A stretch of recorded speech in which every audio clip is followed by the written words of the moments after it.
ഇന്ന് 41,971 പേർക്കാണ് കോവിഡ് സ്ഥിരീകരിച്ചത്. 1,48,546 പേരെ പരിശോധിച്ചു. 64 പേർ മരണമടഞ്ഞിട്ടുണ്ട്. 4,10,000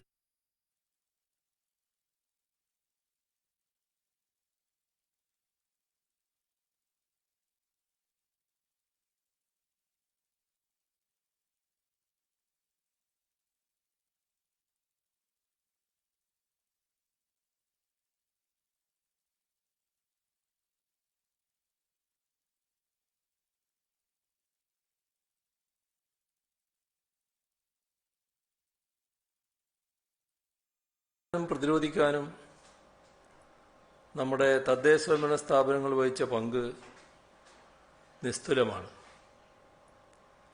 ആ ഇടപെടൽ ദേശീയ തലത്തിൽ തന്നെ ശ്രദ്ധിക്കപ്പെട്ടിരുന്നു. കേന്ദ്ര സർക്കാരും റിസർവ് ബാങ്കും മറ്റും അതിനെ പ്രശംസിക്കുകയും ചെയ്തു. രണ്ടാം തരംഗത്തിൽ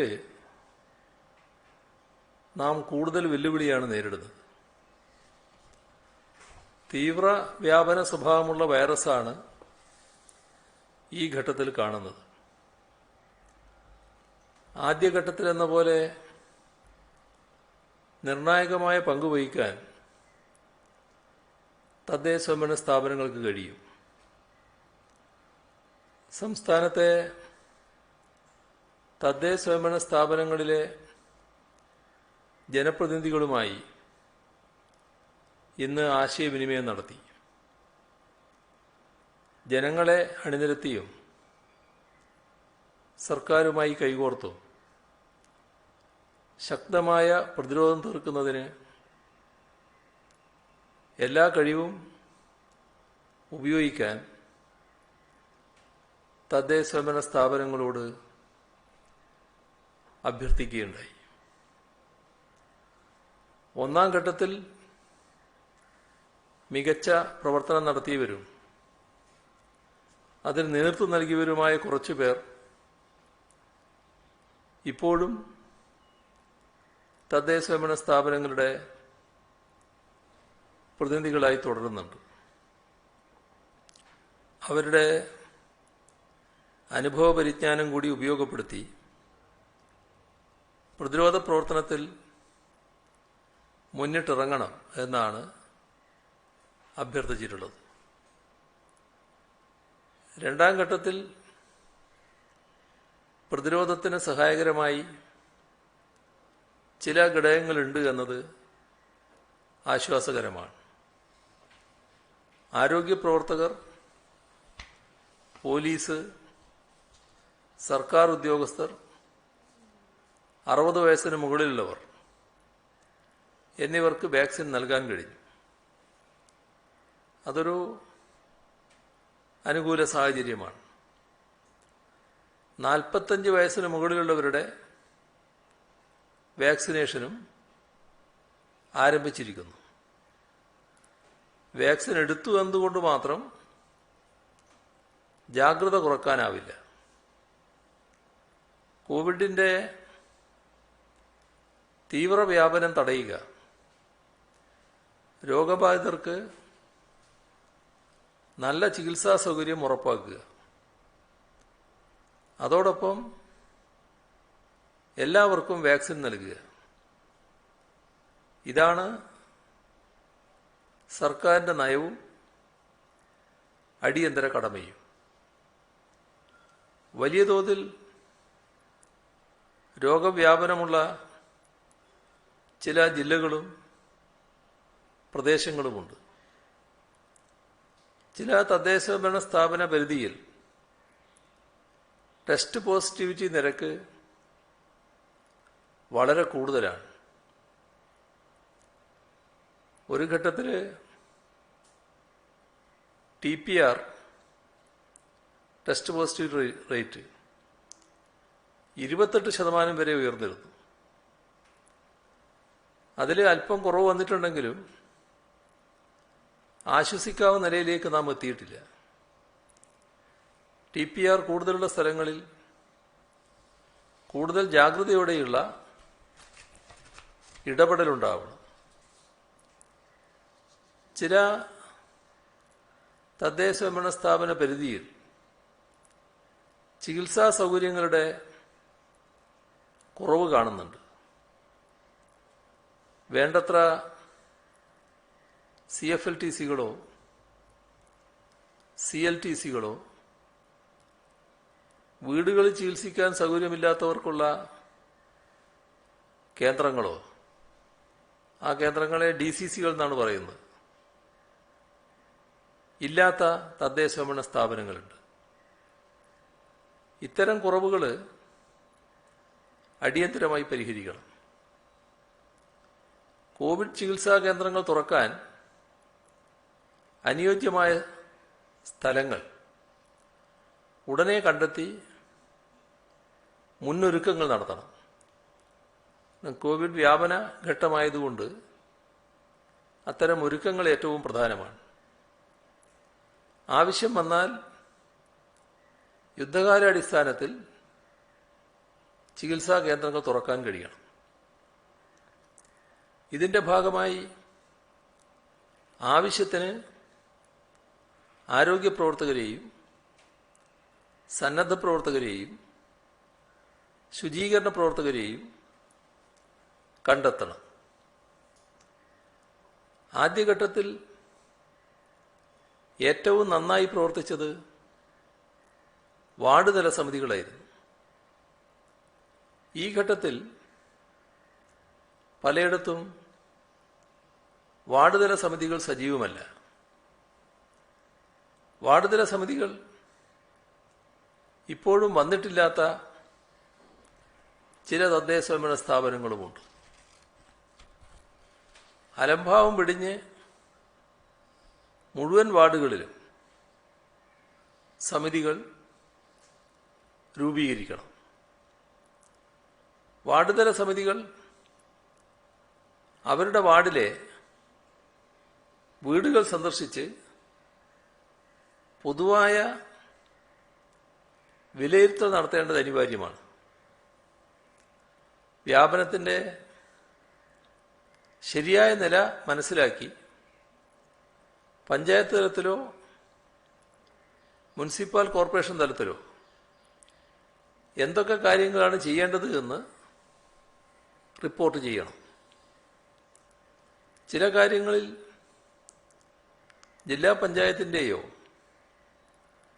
ജില്ലാ ഭരണ സംവിധാനത്തിൻ്റെയോ ഇടപെടലോ സഹായമോ ആവശ്യമായിരിക്കും. അത്തരം കാര്യങ്ങൾ അവരെ അറിയിക്കണം.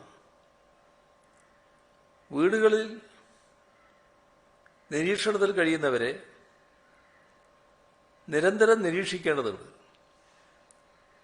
അവരുടെ ആരോഗ്യനില കൃത്യമായി നിരീക്ഷിക്കുകയാണെങ്കിൽ മരണനിരക്കും കുറക്കാൻ കഴിയും. ബോധവൽക്കരണവും പ്രധാനമാണ്. ഓരോ കുടുംബവും ഓരോ വ്യക്തിയും സ്വീകരിക്കേണ്ട മുൻകരുതലുകളെക്കുറിച്ച് കൂടുതൽ ബോധവൽക്കരണം ആവശ്യമാണ്. ഇതിൻ്റെ ഉത്തരവാദിത്വം വാർഡ് തല സമിതികൾ ഏറ്റെടുക്കണം. സമൂഹ മാധ്യമ കൂട്ടായ്മ വഴി ഇത് വളരെ ഫലപ്രദമായി നിർവഹിക്കാൻ കഴിയും. രോഗം ബാധിച്ചവർക്ക് വൈദ്യസഹായം എപ്പോൾ വേണം, ആശുപത്രി സേവനം എപ്പോൾ വേണം എന്നീ കാര്യങ്ങളിൽ വാർഡ് തല സമിതികൾക്ക് വ്യക്തമായ ധാരണ വേണം. അതിൻ്റെ അടിസ്ഥാനത്തിൽ ആംബുലൻസ് സേവനം ഉറപ്പാക്കണം. ലഭ്യമാകുന്ന ആംബുലൻസിന്റെ പട്ടിക തയ്യാറാക്കണം. ആംബുലൻസ് തികയുന്നില്ലെങ്കിൽ പകരം ഉപയോഗിക്കാവുന്ന വാഹനങ്ങളുടെ പട്ടികയും ഉണ്ടാകണം. അതോടൊപ്പം ആരോഗ്യ പ്രവർത്തകരുടെയും സന്നദ്ധ പ്രവർത്തകരുടെയും ലിസ്റ്റ് കരുതി വെക്കണം. ഓരോ വാർഡിലും ആവശ്യത്തിന് മരുന്ന് ഉറപ്പാക്കണം. കിട്ടാത്ത മരുന്നുകൾ മറ്റിടങ്ങളിൽ നിന്നെത്തിക്കണം. മെഡിക്കൽ ഉപകരണങ്ങളുടെ ലഭ്യത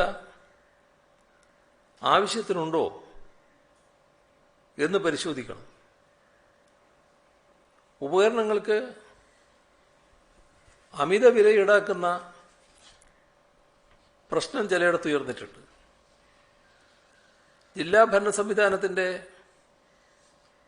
ശ്രദ്ധയിൽ അത്തരം കാര്യങ്ങൾ കൊണ്ടുവരണം.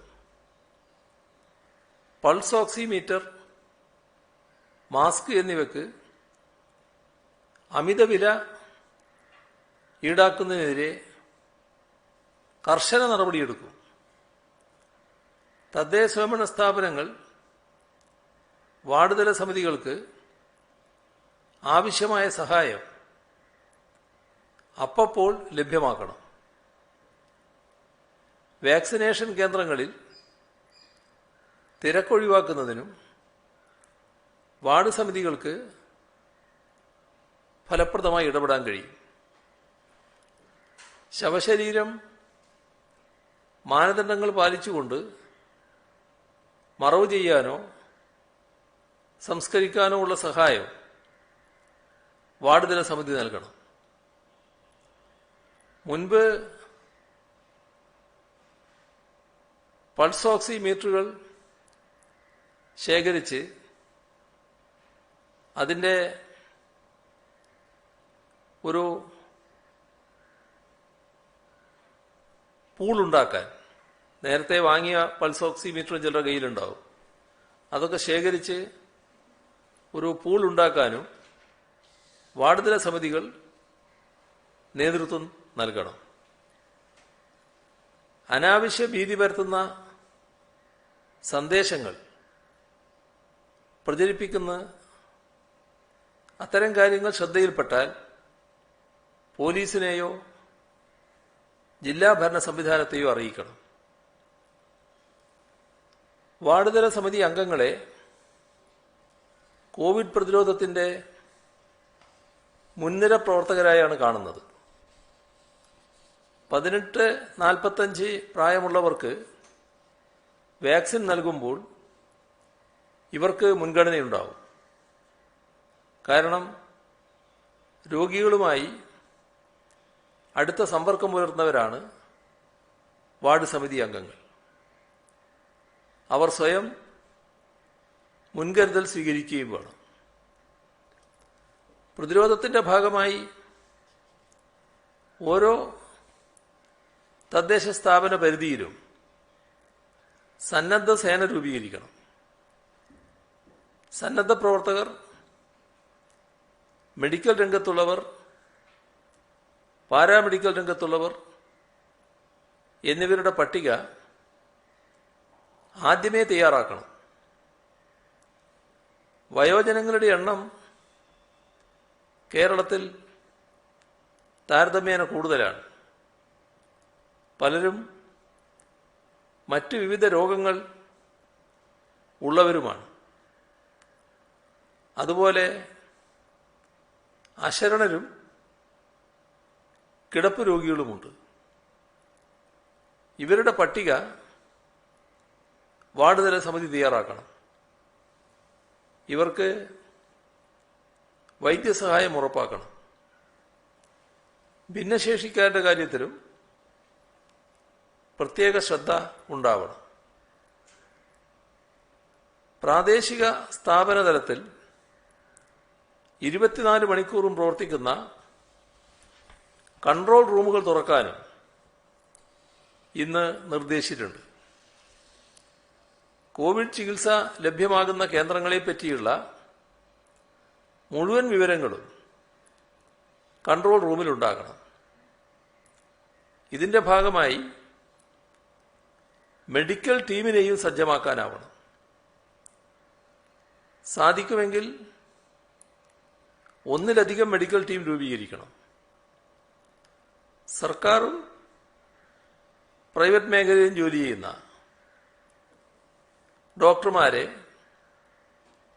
അത് തദ്ദേശഭരണ സ്ഥാപന അതിർത്തിയിലുള്ള മെഡിക്കൽ ടീമിൽ ഉൾപ്പെടുത്താവുന്നതാണ്. ഇവിടെ കാര്യങ്ങൾ പെട്ടെന്ന് ചെയ്യുക എന്നതാണ് പ്രധാനം. അങ്ങനെയായാൽ ഒരുപാട് പേരെ മരണത്തിൽ നിന്ന് രക്ഷിക്കാൻ കഴിയും. നമ്മുടെ സംസ്ഥാനത്ത് ഒരാൾക്കും ഭക്ഷണമോ ചികിത്സയോ കിട്ടാതെ വരരുത്.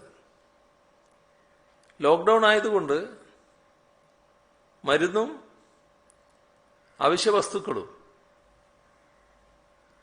ആവശ്യമുള്ളവർ ഒട്ടേറെയുണ്ട്. അവർക്ക് അത് എത്തിച്ചു കൊടുക്കണം.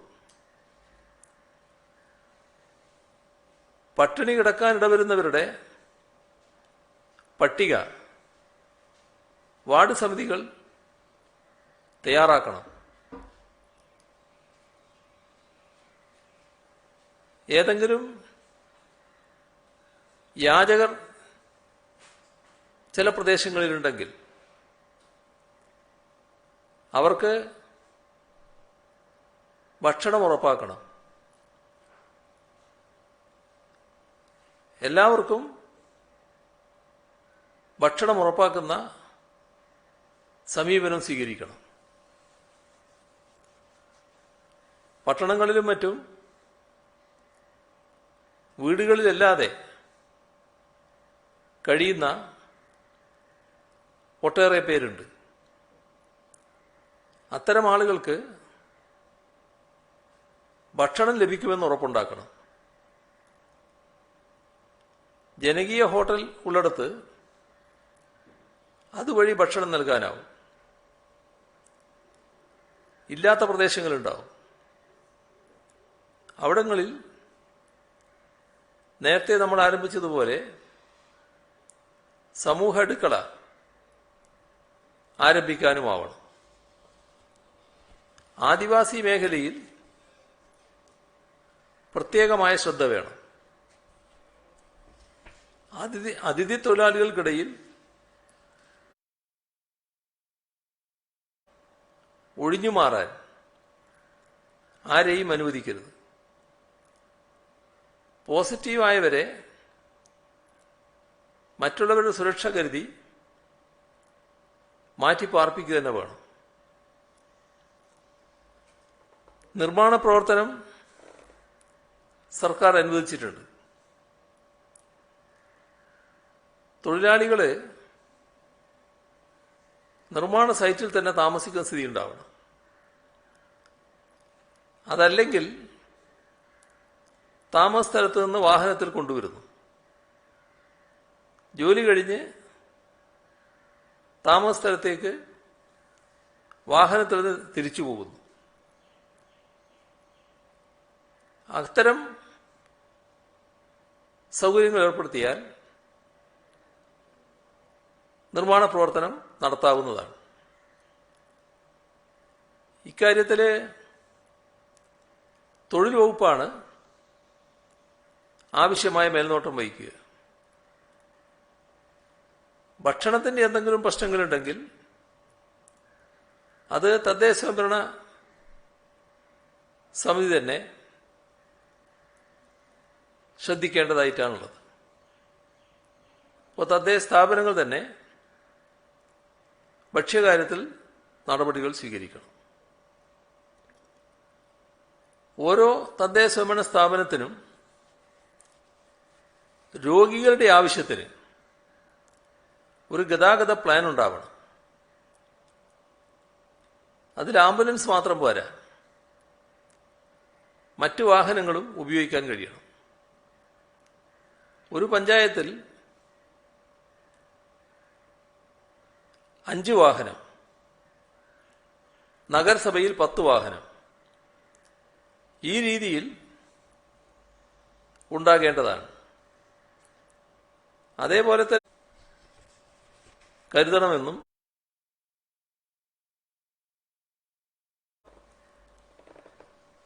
പഞ്ചായത്ത്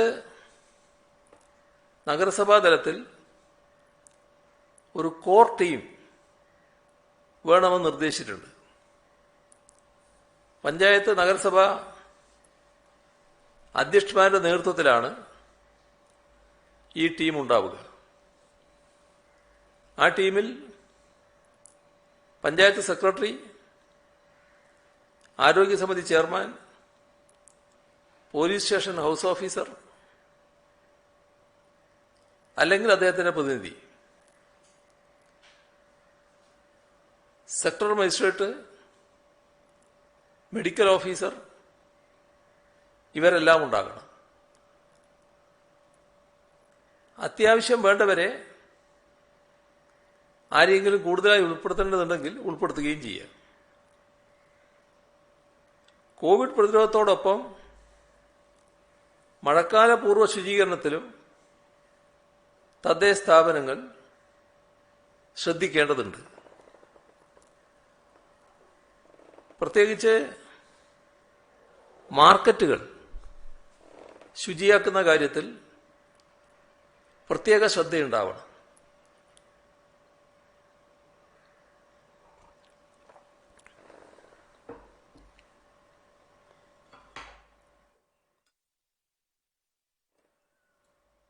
സർക്കാരിന്റെ നിർദ്ദേശങ്ങളുടെ അടിസ്ഥാനത്തിൽ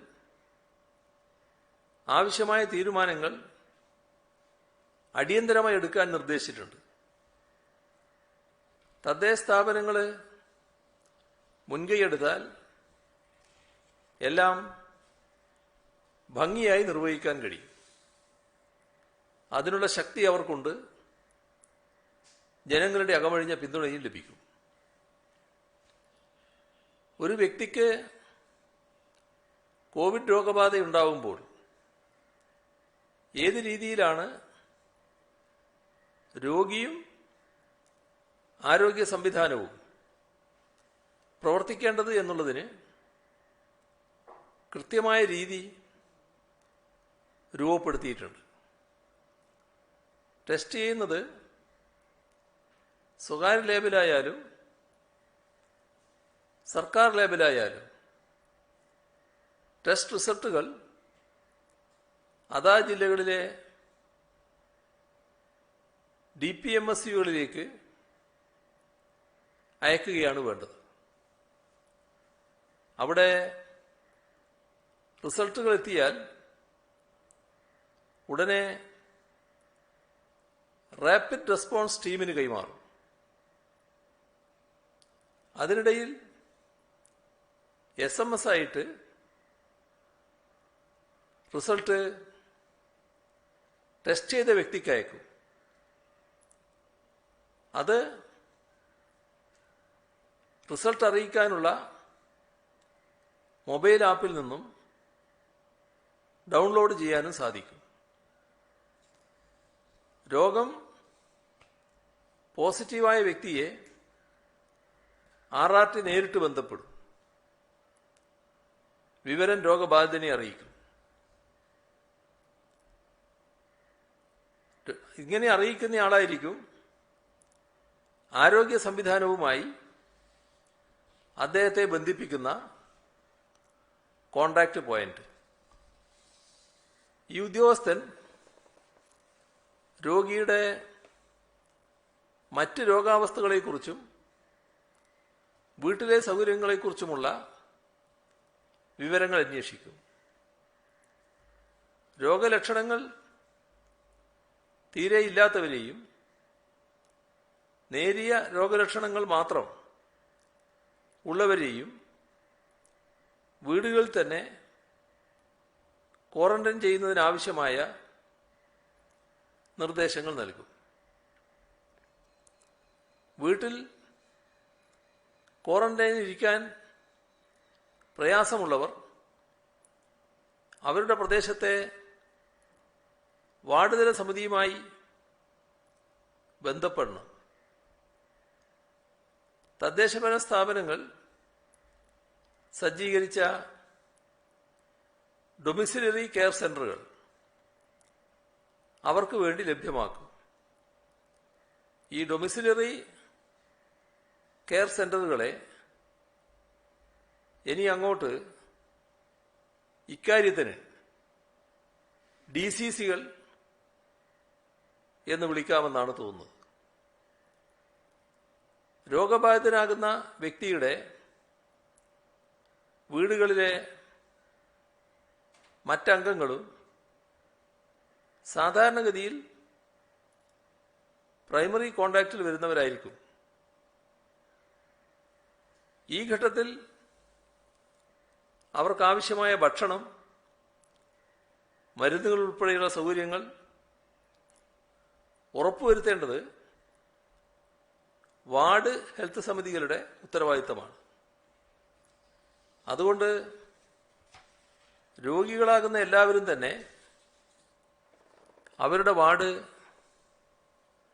ഹെൽത്ത് സമിതികളുടെ ചെയർപേഴ്സണായ വാർഡ് മെമ്പറുടെ നമ്പർ കയ്യിൽ കരുതണം. ഇത് വളരെ പ്രധാനമാണ്. ആ വാർഡ് മെമ്പറുടെ നമ്പർ എല്ലാവരുടെയും കയ്യിലുണ്ടാവുക എന്നുള്ളത്.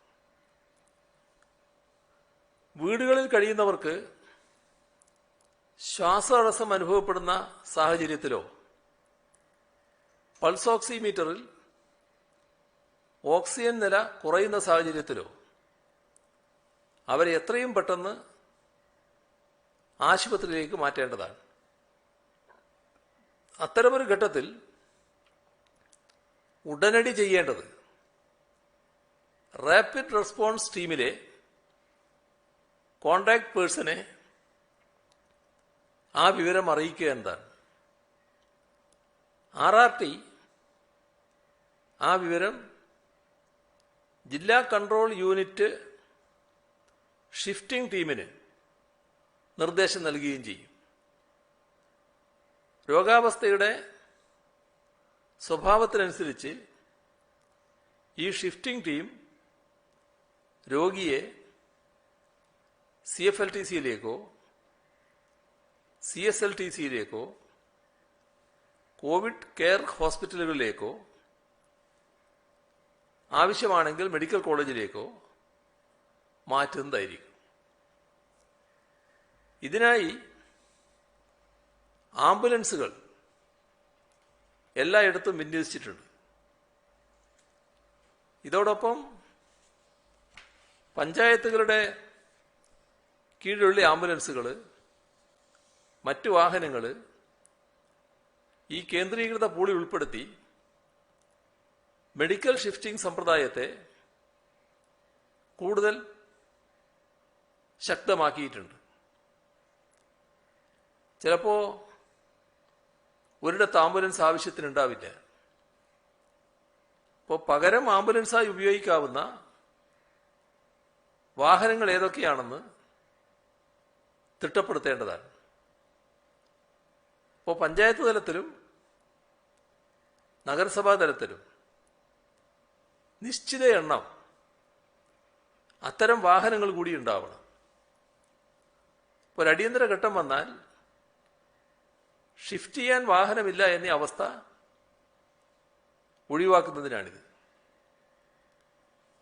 അപ്പൊ ഇവയുടെ പ്രവർത്തനം ഏകോപിപ്പിക്കാൻ ഷിഫ്റ്റിംഗ് നോഡൽ ഓഫീസർമാരെ നിയോഗിച്ചിട്ടുണ്ട്. ഓരോ വാർഡ് സമിതിയും സാധ്യമെങ്കിൽ ആരോഗ്യ സന്നദ്ധ സേനയ്ക്ക് രൂപം നൽകണം. കോർപ്പറേഷൻ, മുനിസിപ്പൽ മേഖലകളിൽ കേരള സാമൂഹ്യ സുരക്ഷാ മിഷനും തദ്ദേശഭരണ സ്ഥാപനങ്ങളും ചേർന്ന് നടത്തുന്ന വയോമിത്രം മൊബൈൽ ഇന്റർവെൻഷൻ യൂണിറ്റുകളുടെ സേവനവും ഈ ഘട്ടത്തിൽ ഉപയോഗിക്കാവുന്നതാണ്. നിലവിൽ 106 മൊബൈൽ മെഡിക്കൽ യൂണിറ്റുകളാണ് ഈ പദ്ധതിയുടെ ഭാഗമായി പ്രവർത്തിക്കുന്നത്. രോഗികളെ ആശുപത്രികളിലേക്ക് മാറ്റുമ്പോൾ ഏത് ആശുപത്രിയിലേക്ക് മാറ്റണം എന്ന നിർദ്ദേശം ജില്ലാ കൺട്രോൾ സെന്റർ നൽകുകയാണ് ചെയ്യുക.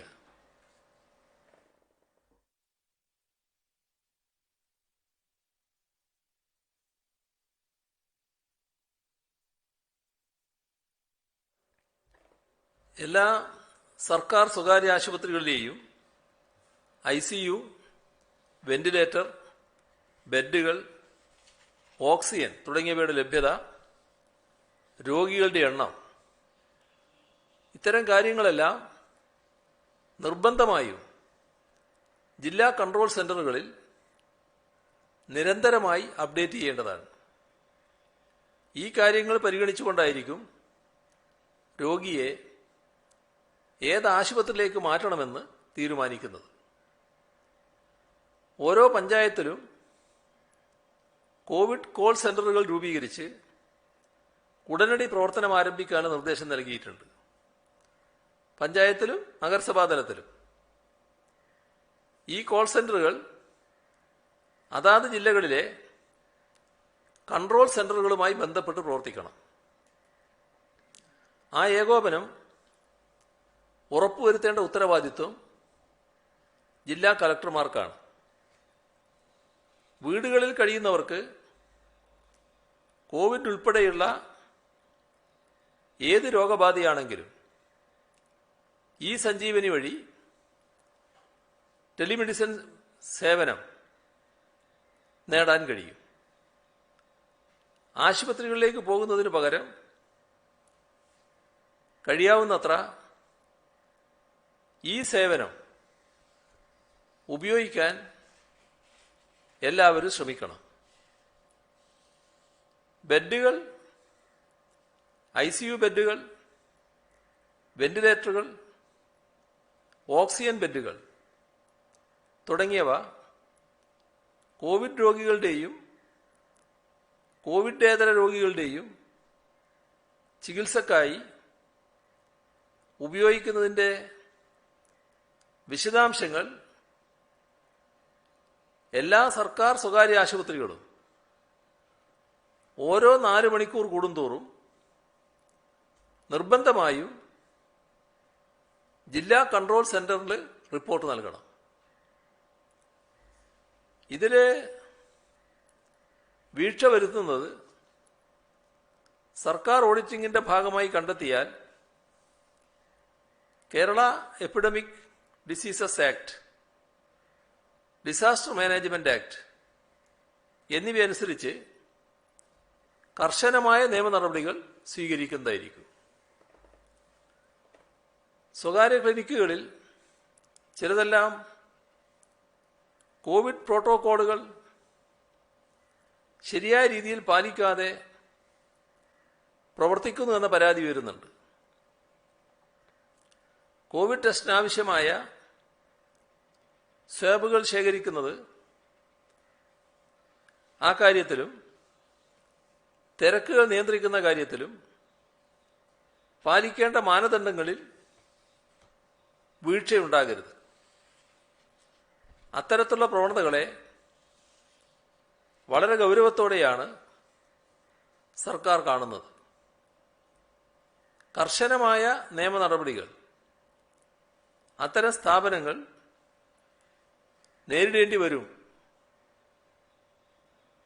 ആവശ്യമായ ഡോക്ടർമാരുടെ എണ്ണത്തിൽ വർധനവുണ്ടാകേണ്ടത് അടിയന്തരമാണ്.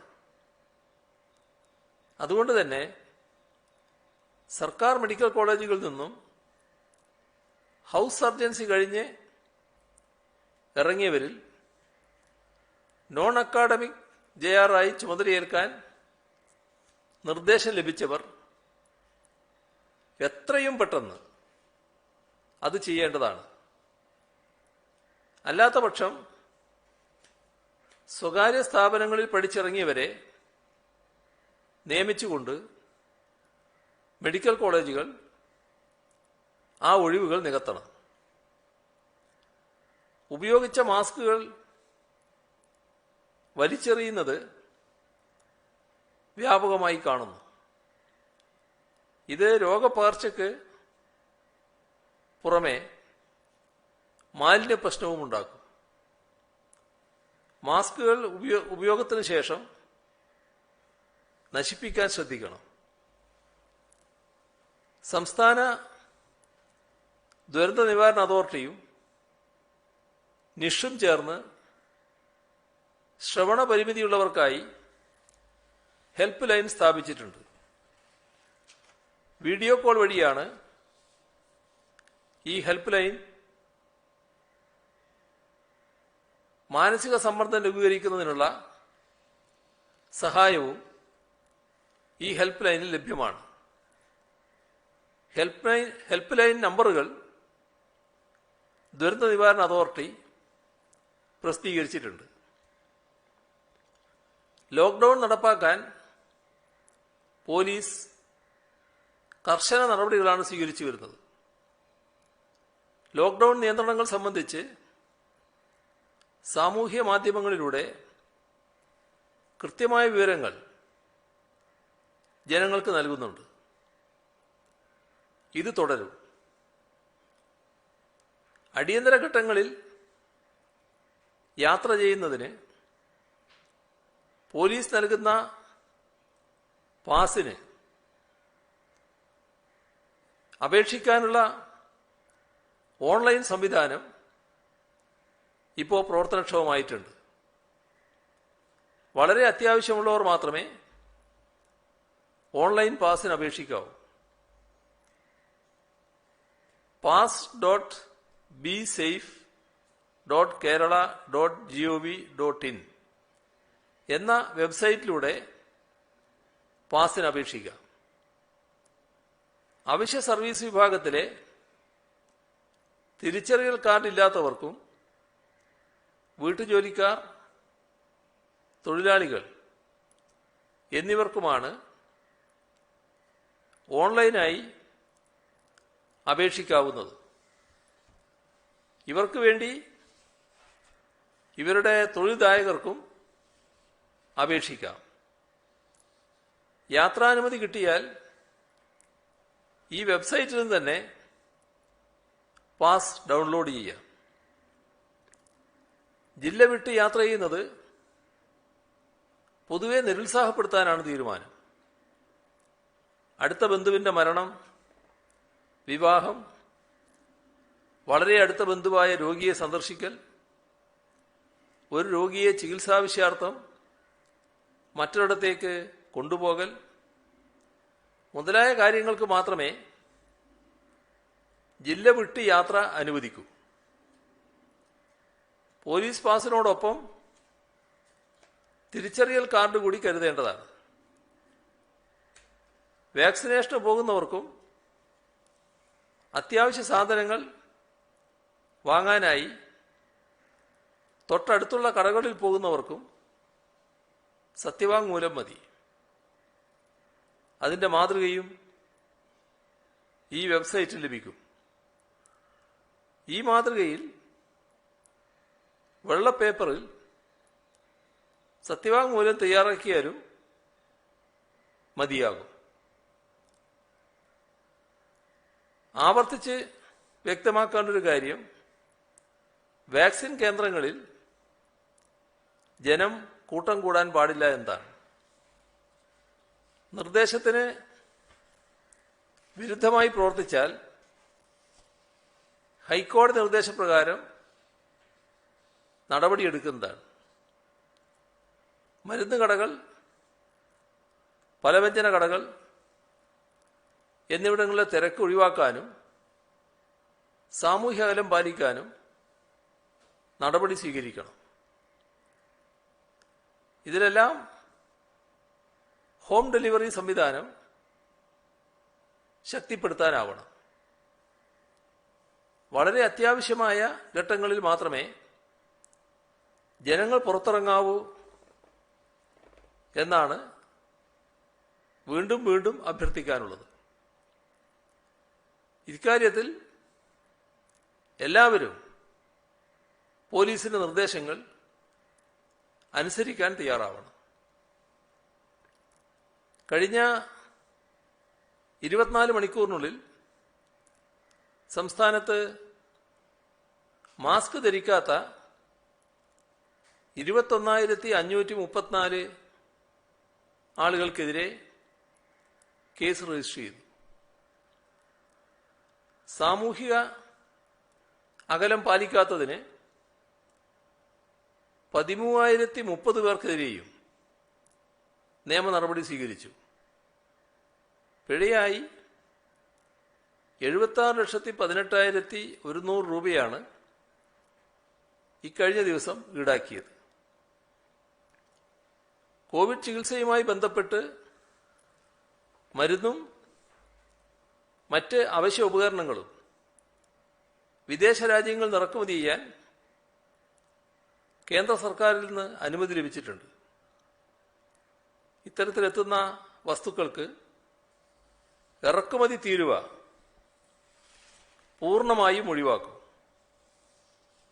കോവിഡ് ചികിത്സക്കും പ്രതിരോധത്തിനും ആവശ്യമായ മരുന്നുകളും ഉപകരണങ്ങളും വിദേശ രാജ്യങ്ങളിൽ നിന്നും സമാഹരിക്കാനുള്ള ശ്രമം നോർക്ക റൂട്ട്സ് ആരംഭിച്ചിരിക്കുകയാണ്. ഈ ഉദ്യമത്തിൽ പങ്കുചേരണമെന്ന് മുഴുവൻ പ്രവാസി സഹോദരങ്ങളോടും പ്രവാസി സംഘടനകളോടും അഭ്യർത്ഥിക്കുകയാണ്.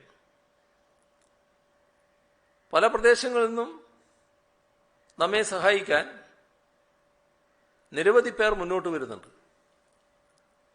വിദേശത്തു നിന്നുള്ള കോവിഡുമായി ബന്ധപ്പെട്ട സഹായങ്ങളുടെ ഏകോപന ആവശ്യത്തിന് 3 IAS ഉദ്യോഗസ്ഥരടങ്ങിയ സ്പെഷ്യൽ സെൽ പ്രവർത്തിക്കും. സ്വയമേവ തന്നെ ഇങ്ങോട്ട് ബന്ധപ്പെടുന്നവരുണ്ട്, ചിലരെ അങ്ങോട്ട് ബന്ധപ്പെടേണ്ടതുണ്ടാവും. ഇവിടെ ബന്ധപ്പെട്ടാൽ കൂടുതൽ വിവരങ്ങൾ പെട്ടെന്ന് തന്നെ അവരെ അറിയിക്കാനാവണം. അതിനൊക്കെയാണ് വ്യവസായ വകുപ്പ് പ്രിൻസിപ്പൽ സെക്രട്ടറി ശ്രീ ഇളങ്കോവന്റെ നേതൃത്വത്തിലുള്ള സെൽ പ്രവർത്തിക്കുന്നത്. അദ്ദേഹത്തിനാണ് നോർക്കയുടെ കൂടി ചുമതലയുള്ളത്. ഇതില് അദ്ദേഹത്തിന്റെ ഫോൺ നമ്പർ ഈ ആളുകൾക്ക് ബന്ധപ്പെടുന്നതിന് സഹായകമായി ഈ 3 പേരുടെയും ഫോൺ നമ്പറുകൾ നൽകുന്നുണ്ട്. അദ്ദേഹത്തിന്റെ ഫോൺ നമ്പർ 94400125. അതേപോലെ തന്നെ 24 മണിക്കൂർ ഹെൽപ്പ് ലൈൻ ഉണ്ടാവും. ആ ഹെൽപ്പ് ലൈനിന്റെ നമ്പർ 8330011259. ഈ സെല്ലിലുള്ള മറ്റ് 2 IASകാര്, ഒന്ന് കാർത്തികേയൻ 9447711921. അടുത്തത് കൃഷ്ണതേജ 90986111.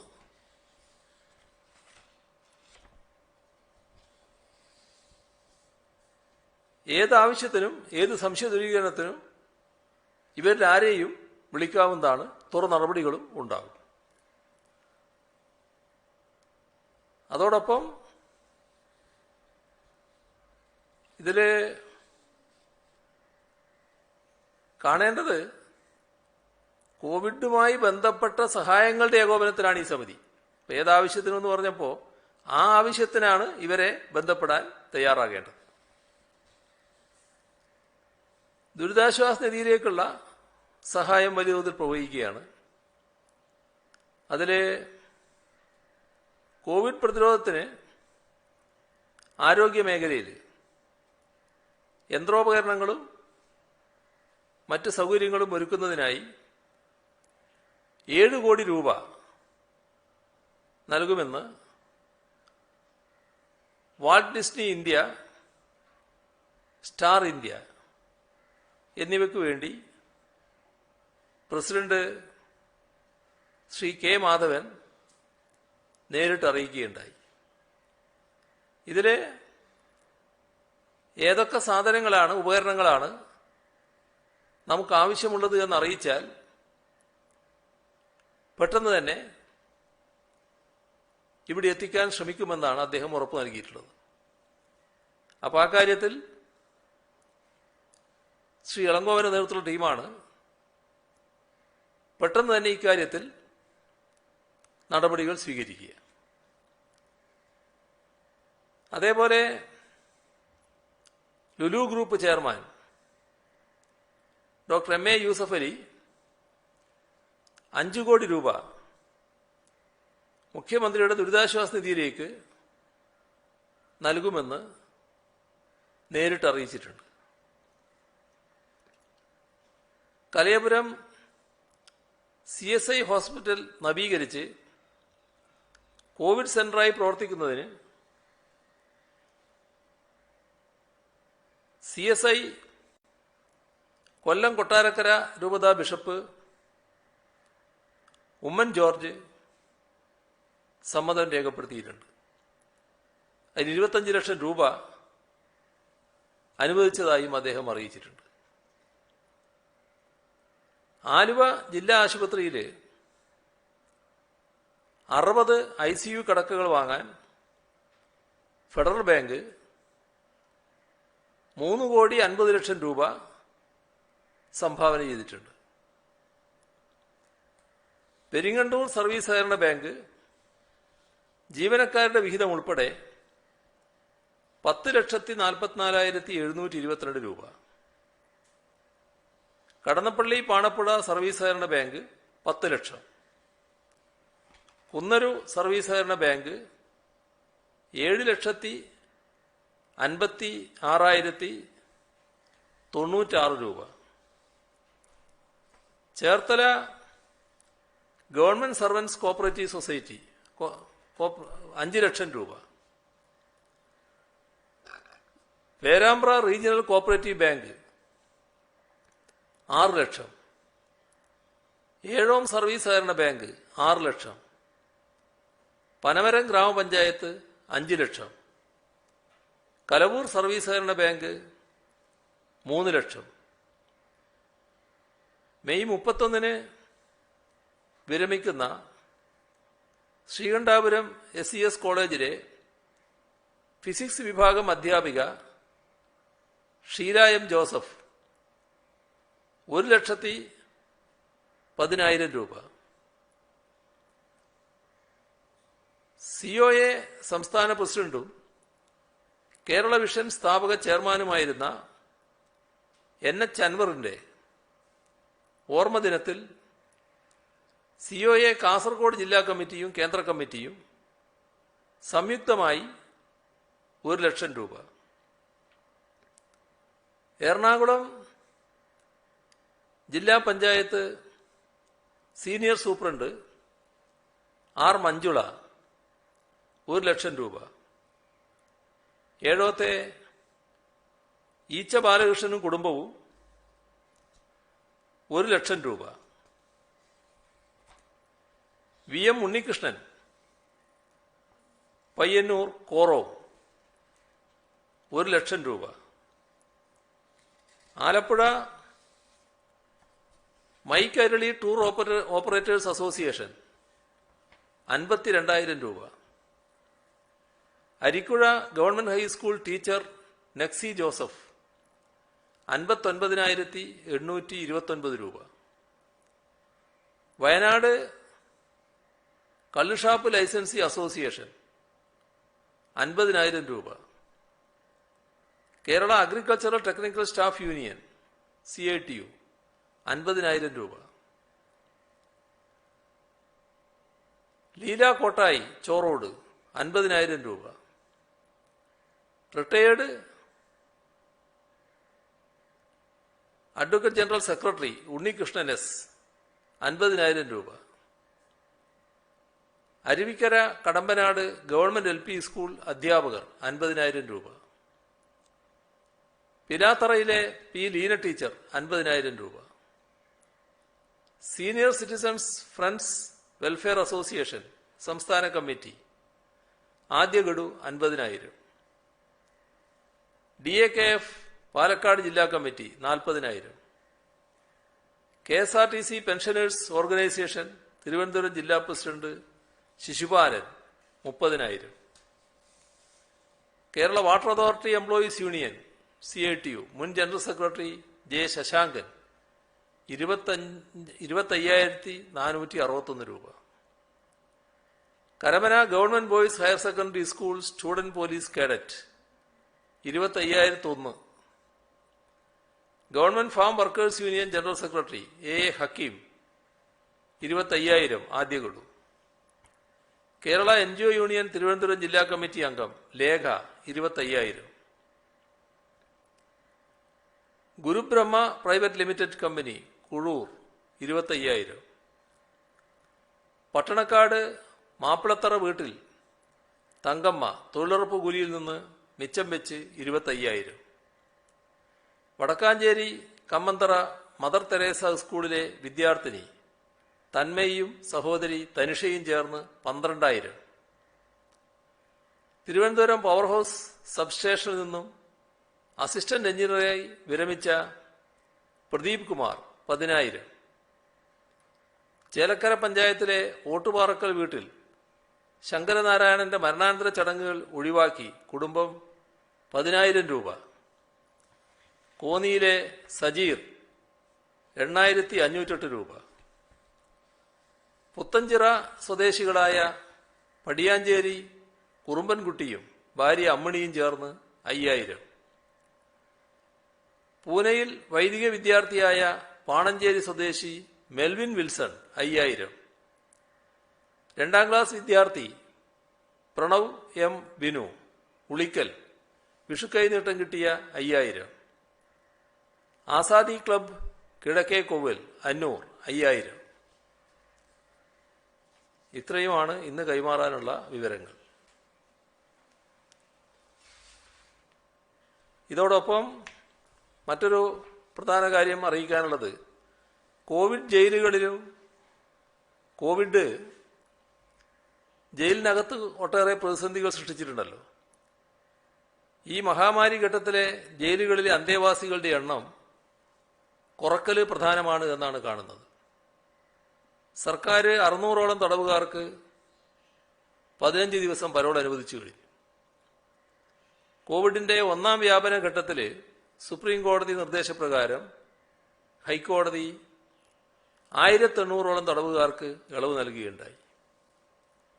ഇന്ന് ബഹുമാനപ്പെട്ട സുപ്രീം കോടതി സമാനമായ ഒരു ഉത്തരവുണ്ടായിട്ടുണ്ട്.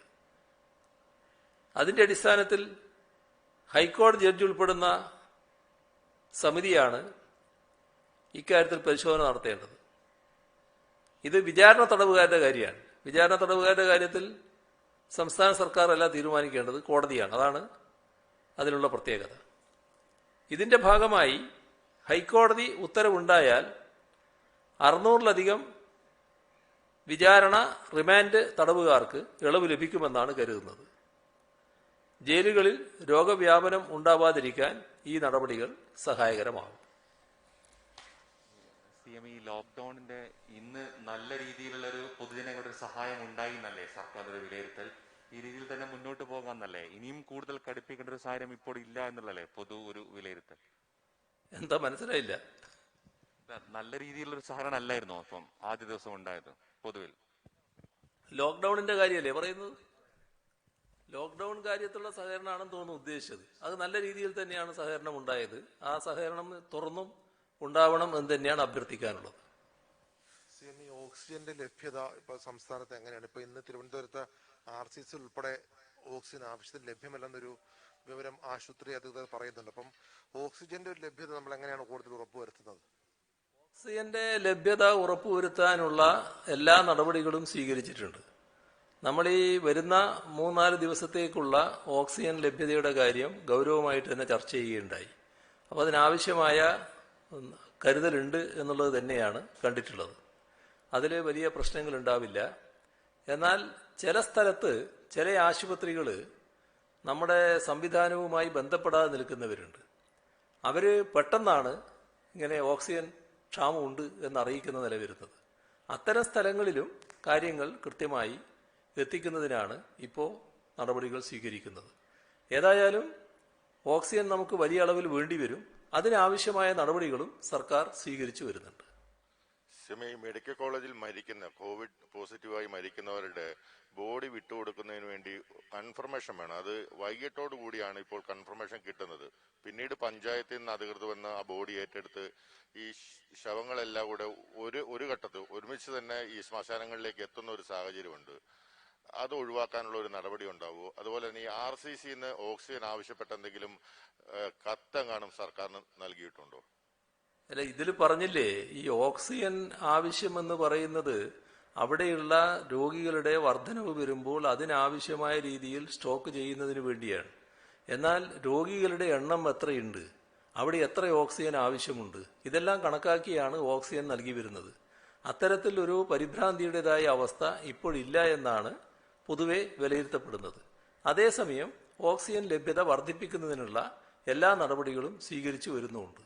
പല ആശുപത്രികളും ഞങ്ങൾക്ക് കൂടുതൽ ഓക്സിജൻ വേണമെന്ന് അറിയിക്കുന്ന നില സ്വാഭാവികമായിട്ടുണ്ടാകും. അത്തരം കാര്യങ്ങളൊക്കെ അതിൻ്റെ മെറിറ്റ് അനുസരിച്ച് നടപടികൾ സ്വീകരിച്ചു പോവുകയാണ്.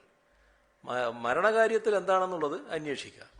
CM വിദേശത്ത് വെച്ച് ആദ്യ ഡോസ് വാക്സിൻ എടുക്കുകയും പിന്നെ പല കാരണം കൊണ്ട് സംസ്ഥാനത്തേക്ക് വരികയും ചെയ്യുന്ന കുറെ ആളുകളുണ്ട്. അവർക്ക് ഇവിടെ വരുമ്പോൾ സെക്കൻഡ് ഡോസ് എടുക്കാൻ കഴിയുന്നില്ല, രജിസ്ട്രേഷൻ ഇല്ലാത്തതിന്റെ പേരിൽ ഒരു കാര്യം. മറ്റൊന്ന്, ചികിത്സയ്ക്ക് വേണ്ടിയിട്ട് മറ്റ് സംസ്ഥാനങ്ങളിലേക്ക് പോകുന്നവർ നമ്മുടെ വാളയാർ ഉൾപ്പെടെ അതിർത്തികളിൽ തടയും, നമ്മുടെ പോലീസിന് തടയുന്നത്, അവർക്ക് യാത്രാനുമതി കൊടുക്കുന്നതിന് പരാതിയുണ്ട്. ഈ രണ്ട് കാര്യങ്ങളിലും മറുപടി കിട്ടും. അതില് ഈ എടുക്കുന്ന വാക്സിൻ ഒന്ന് തന്നെ ആയിരിക്കണമല്ലോ. ഈ വിദേശത്തെടുത്ത വാക്സിൻ ഇവിടുത്തെ വാക്സിൻ തന്നെയാണോ എന്നുള്ളതൊരു പ്രശ്നമാണ്. അപ്പോൾ അതുമായി ബന്ധപ്പെട്ടുള്ളതാണ് കാര്യം. അവർ വിദേശത്ത് പോയിട്ട് തന്നെ ആ വാക്സിൻ എടുക്കേണ്ടതായിട്ട് വരും. അതിനുള്ള യാത്രാ സൗകര്യം ഉണ്ടെങ്കിൽ പോകുന്നതിന് മറ്റു പ്രയാസങ്ങൾ ഉണ്ടാവില്ല, ഇവിടുന്ന് പോകുന്നതിന്. പക്ഷെ അവിടെ അവരെത്തി അവിടുത്തെ നിബന്ധനകൾ പാലിച്ചതിന് ശേഷം മാത്രമേ വാക്സിൻ എടുക്കാൻ കഴിയൂ എന്നുള്ളതാണ് കാണേണ്ടത്. യാത്രാ പ്രശ്നത്തിൽ ഒരു രോഗിക്ക് ഒരു സ്ഥലത്ത് പോയി ചികിത്സിക്കേണ്ട ആവശ്യം വരുന്നുവെങ്കിൽ ഇപ്പോൾ അതിനുള്ള സൗകര്യം നൽകുന്നുണ്ട്, അതിനുള്ള നടപടികളും എടുക്കുന്നുണ്ട്. ഇപ്പോൾ കാസർഗോഡ് ഭാഗത്ത് നിന്ന് മംഗലാപുരത്തേക്ക് ചികിത്സയ്ക്ക് വേണ്ടി പോകുന്ന പലരുമുണ്ട്. അത്തരം ആളുകൾക്ക് ചികിത്സാ സൗകര്യത്തിനായി ആ വഴി നമ്മൾ അനുവദിക്കുന്നുമുണ്ട്. ഇപ്പോഴും പലർക്കും ഈ വാക്സിൻ ലഭിക്കുന്നില്ല. ഓൺലൈൻ ബുക്ക് ചെയ്യുന്നവർക്ക് രാവിലെ മുതൽ ബുക്ക് ചെയ്തിട്ടും ബുക്ക് ചെയ്യാൻ കഴിയുന്നില്ല എന്നുള്ളൊരു പരാതി ഇപ്പോഴും നിലനിൽക്കുന്നുണ്ട്. അങ്ങനെ എന്തെങ്കിലും പ്രശ്നം സാങ്കേതികപരമായി നിലനിൽക്കുന്നുണ്ടോ? ആ പരാതിയുടെ കാരണം വാക്സിൻ ആവശ്യത്തിനില്ല എന്നുള്ളതാണല്ലോ. ഇത് നമ്മൾ പലവട്ടം പറഞ്ഞതാണല്ലോ. അത് വാക്സിൻ നമുക്ക് ലഭ്യമാകുന്ന മുറക്ക് മാത്രമേ പരിഹരിക്കാനാവൂ. ഇപ്പോൾ വാക്സിൻ ലഭ്യമാകുന്നതിൻ്റെ വഴിയിൽ നമുക്ക് അതിൻ്റെ മുൻഗണന നിശ്ചയിച്ചുകൊണ്ട് വാക്സിനേഷനുള്ള ആളുകളെ തീരുമാനിക്കാൻ പറ്റും. CM ഈ പെട്രോൾ പമ്പിൽ ജോലി ചെയ്യുന്ന ആൾക്കാർ ഈ കോവിഡ് ഈ ലോക്ക്ഡൌണിന്റെ സമയത്തും എല്ലാം ജോലി ചെയ്യുന്നവരാണ്, ആൾക്കാരുമായിട്ട് വളരെ അടുത്ത് ഇടപഴകുന്നവരാണ്. അവർക്ക് ഈ വാക്സിനേഷന്റെ കാര്യത്തിൽ എന്തെങ്കിലും ഒരു പരിഗണന കൊടുക്കാൻ കഴിയും?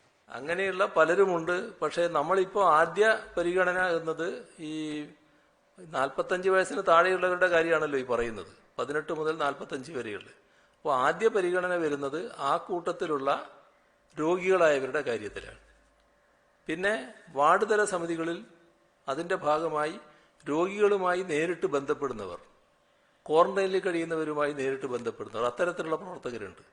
അവർക്കും പരിഗണന. പിന്നെ ഒട്ടേറെ ആളുകൾക്ക് ഇതിൻ്റെ ഭാഗമായി മുൻഗണന കൊടുക്കുന്നുണ്ട്. അത് ആ തരത്തിൽ മുഴുവൻ പേരെയും പരിഗണിക്കാനാണ് ഉദ്ദേശിക്കുന്നത്. CM ഈ കോവിഡായിട്ട് ബന്ധപ്പെട്ട ഈ മാസ്ക് ഉൾപ്പെടെയുള്ള സാധനങ്ങൾ കരിഞ്ചന്തയിൽ വിളിക്കുന്നതായിട്ട് ബന്ധപ്പെട്ട് നടപടി സ്വീകരിക്കുന്നതാണ്. നമ്മുടെ ആദ്യഘട്ടത്തിൽ നമ്മൾ വിജിലൻസിന് ഇതിന് ചുമതലപ്പെടുത്തി വിജിലൻസ് കടകളിലേക്ക് കയറി റെയ്ഡ് നടത്തി കേസെടുക്കുകയൊക്കെ ചെയ്തിരുന്നു. നമ്മൾ ആ രീതി എന്തെങ്കിലും ഇനി സ്വീകരിക്കോ? വിജിലൻസിന് അതിന്റെ ചുമതല കൈമാറോ? ഇത് വിജിലൻസ് ചെയ്യേണ്ട കാര്യമല്ല. ഇതിന് പെൻഡമിക് ആക്ട് ഉണ്ട്, നമ്മുടെ ഡിസാസ്റ്റർ മാനേജ്മെന്റ് ആക്ട് ഉണ്ട്. വളരെ ശക്തമായ ആക്ടുകളാണത്. അതനുസരിച്ചുള്ള നടപടികൾ സ്വീകരിക്കുക എന്നുള്ളതാണ്. അത് സ്വീകരിക്കണമെന്ന് നിർദ്ദേശിച്ചിട്ടുണ്ട്. ആ നടപടികൾ സ്വീകരിക്കുക തന്നെ ചെയ്യും.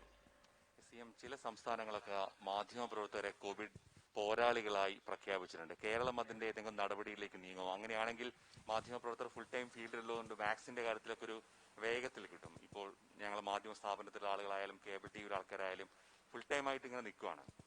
ഈ പറയുന്ന 18 മുതൽ 45 വരെയുള്ളതിന്റെ മുൻഗണനയുടെ പ്രശ്നം വരുമ്പോഴാണ് ആ പ്രശ്നത്തിൽ സ്വാഭാവികമായിട്ട് നിങ്ങളെയും പരിഗണിക്കും. അപ്പൊ നമുക്ക് ബാക്കി പിന്നെ ആവാം. ഒരു കാര്യം കൂടെ, ഈ കഴിഞ്ഞ ലോക്ക്ഡൌൺ സമയത്ത് നമ്മൾ അതിഥി തൊഴിലാളികളെ അവരുടെ സംസ്ഥാനത്തേക്ക് വിടുന്നൊരു രീതി ഉണ്ടായിരുന്നു. ഇത്തവണ നമ്മൾ അത് സ്വീകരിക്കുന്നുണ്ടോ, അതോ അവർ ഇവിടെ തന്നെ തുടരാനാണ് നമ്മൾ ഉദ്ദേശിക്കുന്നത്? അവരിവിടെ തന്നെ തുടരുകയാണ്. അവർ പലരും നിർമ്മാണ പ്രവർത്തനത്തിലുള്ളവരാണ്. നിർമ്മാണ പ്രവർത്തനത്തിലുള്ളവർക്ക് അവിടെ നിർമ്മാണ പ്രവർത്തനങ്ങൾ തുറന്ന് നടത്താൻ പറ്റും. അതിന് കൃത്യമായ കോവിഡ് മാനദണ്ഡങ്ങളും നിശ്ചയിച്ചിട്ടുണ്ട്. ഒരു പ്രയാസവും ഉണ്ടാവില്ല. ശരി. അപ്പോൾ